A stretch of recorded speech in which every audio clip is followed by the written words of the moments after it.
Hello everyone, তো চলো তোমাদের সাথে আমার লাড্ডু সোনার অঙ্গরাজের মুহূর্তগুলো শেয়ার করি। লাড্ডু সোনা আমার কাছে এসছে প্রায় 7 থেকে 8 মাস, মানে নভেম্বরে। তাই অনেক জায়গাতে অনেক রকমের ফেব্রিক দেওয়া ছিল, সেইগুলো অনেকটাই উঠে গেছে। তাই ভাবলাম সেগুলোকে নতুন করে তৈরি করি। চলো, আর তোমাদের কার কার ঘরে গোপাল সোনা আছে সেটা কিন্তু বলতে ভুলো না। বিশ্বাস করো, এত কিছুতে এতদিন রং করেছে, তো কিন্তু এইটা করে রাখে যে এতটা মন থেকে ভয় লাগছে যে জিনিসটা কেমন হবে না হবে, যদি না পারি, যদি হেঁটে যায় তখন কি করবো।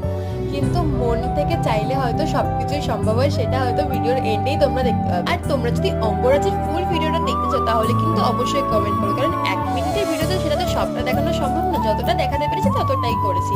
আর এই দেখো, আমি আর বেশি এক্সট্রা করে সাজিনি, কারণ আমার শরীরটা অসুস্থ ছিল। আমার মুখে দেখতেই পারছো যে অনেকগুলো ছোট ছোট র্যাশেস বেরিয়ে, তার জন্য শরীরটা খারাপ ছিল। আর এই হচ্ছে আমার লাড্ডু সোনার অঙ্গরাজের পুরো ফুল লুক। কেমন লাগছে কিন্তু অবশ্যই জানিও। রাধে রাধে বলতে ভুলো না।